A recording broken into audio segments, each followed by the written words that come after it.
prêcher d'ici pour être plus proche des enfants du caté.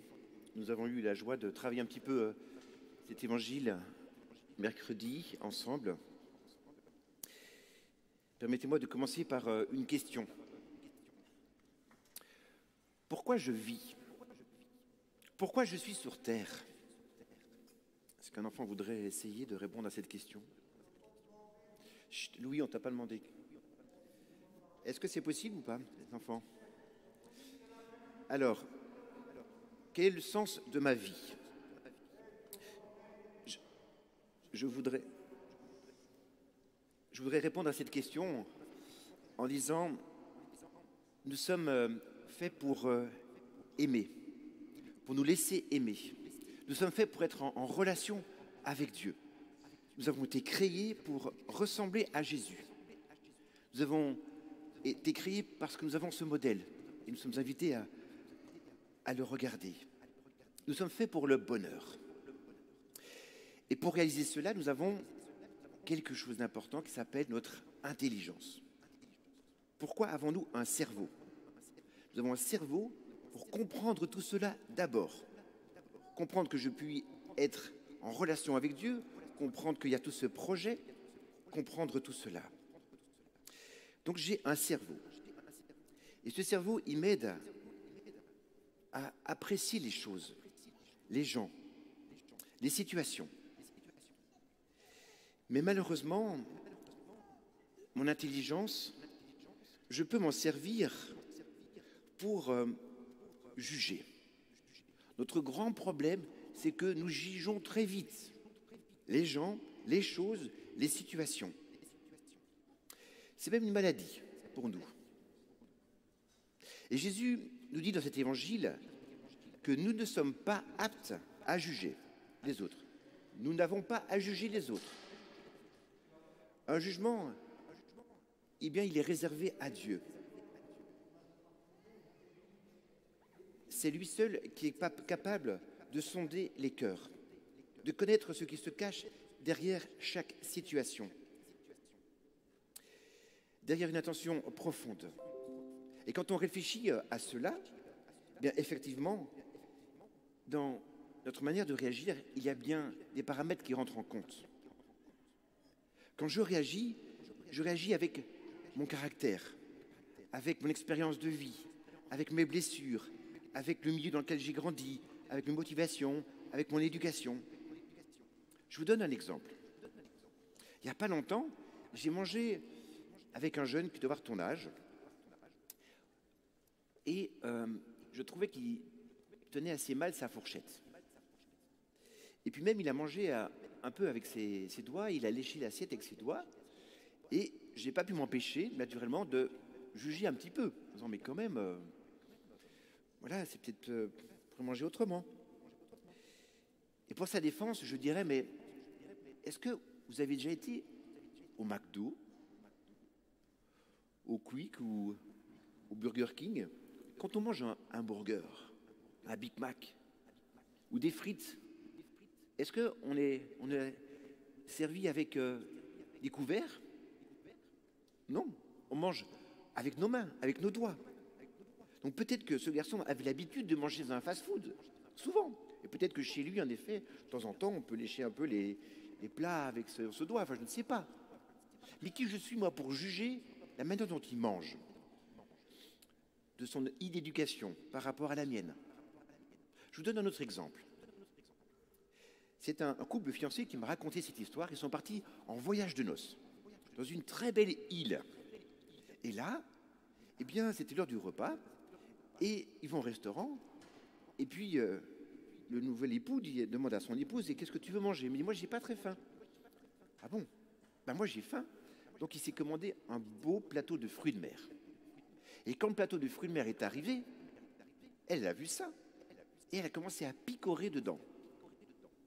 Et le fiancé lui a dit, mais arrête, tu dis que tu n'avais pas faim. Mais dans ces cas-là, tu arrêtes, c'est mon assiette, tu ne manges pas dans mon assiette. Elle était vexée. Il m'a fait, on est en couple, Elle a commencé à pleurer, elle a quitté la table, elle est partie toute seule sur la plage pleurer. C'est horrible cette situation. Et après ça, elle est revenue, puis ils ont parlé. Il dit, mais pourquoi tu as réagi comme ça? Et là, elle lui a dit, tu sais bien, tu connais mon éducation. On est 7 enfants à la maison, 7 garçons. Et quand le plat arrivait, il fallait un petit peu se battre pour manger. Donc quand tu viens picorer dans mon assiette, ça me rappelle tout ça. Si tu veux manger quelque chose, tu le commandes, mais tu ne viens pas dans mon assiette. Vous voyez, donc, il a réagi avec toute son histoire, avec ses blessures. Donc pourquoi je dis cela? Ce garçon qui mange avec ses doigts, ce fiancé qui réagit mal quand on vient prendre dans son assiette, c'est toute une histoire derrière. Qui suis-je pour connaître cette histoire? Je n'en sais rien. Dans ces cas-là, camembert. Je ne juge pas, je ne dis rien. Or, aujourd'hui, eh bien, c'est assez étonnant parce que nous jugeons beaucoup. Alors, ce jugement, il appartient à Dieu. Et voilà pourquoi Jésus va nous sortir une histoire incroyable d'une poutre et d'une paille. Ça, on l'a vu mercredi passé. Il dit, arrête de regarder la paille, qui est toute petite, dans l'œil de ton voisin, mais regarde la poutre. Vous savez ce que c'est qu'une poutre? On a vu ça. Vous vous souvenez, c'est ce qui tient le toit d'une maison, d'une campagne. Enfin, c'est une grosse poutre. Ben, tu as ça dans ton œil. C'est une image, hein. Ça ne rentre pas dans un œil, c'est sûr, mais c'est une image pour dire, mais quand tu as une telle poutre dans ton œil, tu ne vois rien. Donc si tu ne vois rien, arrête d'aller chercher la petite paille, parce que tu ne vois rien de toute façon. S'il te plaît, arrête de juger. Et c'est vrai qu'aujourd'hui, eh bien, si je me mets à juger, très souvent, je suis à côté. Allez, je peux dire que 2/3 des fois, je suis à côté. Et aujourd'hui, on juge tout. Google juge de tout.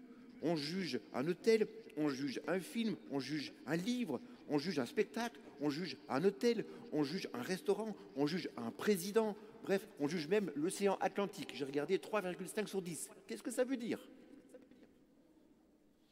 Arrêtons de juger. En fait, on se prend pour Dieu. Google se prend pour Dieu. Mon homélie va être jugée en sortant. Non? Donc arrêtons d'avoir à la main une petite balayette, vous savez, qui sert à un petit peu enlever les miettes de la table. On fait ça pour juger chez les autres. Oh, un petit peu de truc là, ça c'est pas bien, ça c'est pas bien. Et puis du coup, on a cette intention profonde de vouloir changer les autres. Et puis mais non, on n'est pas Dieu. Arrêtons de juger. Alors on peut se demander, mais pourquoi avons-nous cette tendance à juger? Il y a plusieurs raisons. La première raison, c'est l'orgueil. Nous avons un orgueil congénital. On est né avec. Et du coup, eh bien, en réalité, on n'admet pas si facilement que les personnes puissent faire mieux que nous. Nous pouvons croire que tout dépend de nous. Ah, si moi je ne le fais pas, ben, ce ne sera pas aussi bien. Est-ce que je suis capable de laisser la place à l'autre? C'est compliqué, ça. J'ai un orgueil. Du coup, je juge. Oh non, je vais le faire. L'orgueil. Deuxième chose, derrière notre orgueil se cache sa petite sœur. Elle est terrible. Elle s'appelle comment? Ça commence par un J. Maman? Ouais, vas-y. La jalousie. Exactement. Vous savez ce que c'est que la jalousie? Ah, et lui, il a un beau cartable. Et moi pas. Et puis elle est toujours bien habillée. Et puis moi j'aime bien ça chez lui. Et puis moi j'ai ça et elle n'a pas ça. Donc on sera jaloux de l'autre. On sera jaloux de ses qualités, de ses compétences, de son succès, de ses enfants, de son conjoint. Et du coup on va, après la jalousie, on va se comparer. Et là on va dire des choses. Et puis boum, sur le parvis, paf, ça sort. Et boum, on va juger. C'est quand même incroyable. Et puis surtout, nous avons cette fâcheuse tendance à juger parce que nous sommes remplis de peur. J'ai peur. J'ai peur de ne pas être aimé. J'ai peur que je ne fasse pas partie du petit club des amis, là. Là, t'es pas mon ami, toi. Ça fait mal quand on dit ça. Ne dites pas ça aux autres, les enfants. T'es pas mon ami. Non. Donc j'ai peur d'être rejeté. J'ai peur de ne pas être admiré, j'ai peur d'être mis de côté, j'ai peur d'être jugé, j'ai peur d'être condamné. C'est terrible, toutes les peurs que nous avons en nous. Voilà pourquoi on juge les autres. La conversion bien ordonnée commence par nous-mêmes. Alors, pour terminer, pas être trop long aujourd'hui, En général, je suis un peu long, paraît-il. Je vois 4 petits moyens pour nous aider. La première chose, c'est tais-toi. Ne dis rien. Apprends à te taire et à fermer ta bouche. Quand tu veux dire quelque chose, souviens-toi que tu as assez de poutres. Et fais tourner ta langue 7 fois dans ta bouche avant de dire quelque chose. Si vraiment tu sens que c'est bon que tu puisses dire ça, peut-être dis-le, mais réfléchis avant. Mais peut-être d'abord, tais-toi. Et dans la fin de l'évangile, vous avez entendu quand Guillaume, il a lu l'évangile, il a dit « Ce qui sort de la bouche, c'est ce qu'il y a dans ton cœur ». Donc si tu dis des choses, en général, c'est ce qu'il y a dans ton cœur. Donc, première chose, tais-toi. Deuxième chose, si tu veux parler, dis du bien. On va travailler un coaching spirituel bientôt sur la médisance. Et là, je veux d'abord déjà utiliser l'aimant. C'est-à-dire, au lieu de médire, dis du bien. Rentre dans la gratitude. Je te remercie parce que cette amie-là, elle a un beau cartable. Je te remercie parce que cette dame-là, elle a des compétences que moi, je n'ai pas. Sinon, je te loue parce que mon mari, eh bien, c'est vrai, il a telle compétences et moi, je ne les ai pas. Je te loue pour ce que tu es. Je rentre dans la gratitude. La gratitude change notre manière de vivre. Et nous sommes invités à louer le Seigneur, à louer pour les autres, pour ce qu'eux, ils ont. Eh bien, je chante bien, hein. Père Thibault chante bien, moi pas bien, moi bien. Et du coup, je loue pour Père Thibault qui aime bien chanter. Je ne suis pas jaloux de lui. Je rends grâce. Je rends grâce. Troisièmement, accepter ce que je suis. Tu sais que tu es une merveille.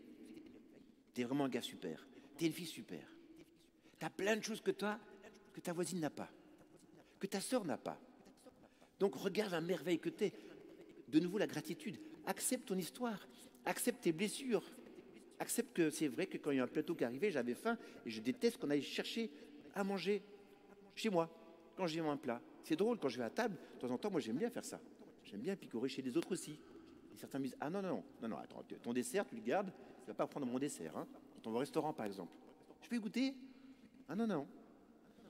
Bon, chacun son histoire, justement. Donc j'accepte la réaction des autres, tels qu'ils sont. Donc je suis capable de voir mon histoire, mes blessures. J'ai célébré un mariage hier, et puis il y a une dame qui est arrivée avec mes Père Stéphane, aidez-moi à reconnaître mon histoire. Mon mari, il vient d'être retraité, il m'envahit complètement. Et ma vie est difficile aujourd'hui parce qu'il est tout le temps là. Et il prend plein de décisions et j'ai plus mon espace, j'ai besoin de faire une retraite sur moi-même pour apprendre à connaître mon histoire. C'était beau. Voilà, faire cela, prendre du temps pour s'accepter. Et ensuite, accepter les autres. C'est vrai qu'il y a des telles réactions que je ne comprends pas, mais voilà. Ce monsieur-là qui est parti, il s'appelle Louis. À chaque messe, quand il vient, il parle fort, il dérange. Il vient à Saint-Vincent, il vient à Saint-Jean-Baptiste, il est là tous les dimanches maintenant. Là, il vient de partir. C'est dur pour moi de l'accepter tel qu'il est, avec son histoire. Et pour nous aussi, ce qui nous dérange. Et en même temps, on peut se dire, ben voilà, on va prendre soin de lui, on va essayer de l'accueillir tel qu'il est, et puis si jamais il commence à parler fort, on va l'aider, quoi. Vous voyez, accepter les autres. Et puis, dernier point, on a fait ça comme petit thème mercredi, on avait bandé les yeux de quelqu'un et tu devais guider quelqu'un. Un aveugle peut-il guider un aveugle? La réponse est non, bien évidemment. Donc si nous voulons avancer, faire des progrès pour ressembler à Jésus, il est important aussi d'être accompagné. D'avoir quelqu'un qui a la lumière. Enfin, on peut se demander s'il est là. Et en tout cas, je suis prêt à parler avec lui parce que je sais que c'est un homme, une femme de prière. Un ami qui peut me conseiller. Donc d'aller chercher des conseils auprès des gens qui peuvent vraiment m'aider. Vous les enfants, ça peut être encore vos parents, j'espère. Ou des vrais amis. Ou alors un accompagnateur spirituel. Une religieuse, un prêtre, un laïc, une laïque qui prie. Nous avons besoin d'être aidés. Qu'est-ce qui vous a aidé à grandir dans votre vie? Quelles sont les personnes importantes qui ont jalonné votre vie et vous ont fait grandir? On a tous des personnes qui ont été des repères pour nous. Eh bien, acceptez d'être aidé. De temps en temps, on ne veut pas parce que je ne vaux l'orgueil. Ah non, je n'ai pas besoin d'aide. Je vais m'en sortir tout seul. Mais non, on est ensemble. Si on a des petites fraternités, on en a 60 dans notre paroisse. Pourquoi il y a autant de fraternité? Parce que j'ai besoin des autres. J'ai besoin de déposer les choses. J'ai besoin qu'on prie pour moi, puis je peux prier pour les autres. Bref, l'accompagnement est très important. Et tout cela va nous permettre de porter des fruits. Parce qu'il est question dans cet évangile de porter des fruits. Alors, les mamans catéchistes ont dessiné un bel arbre, je crois que c'est Isabelle, avec des fruits.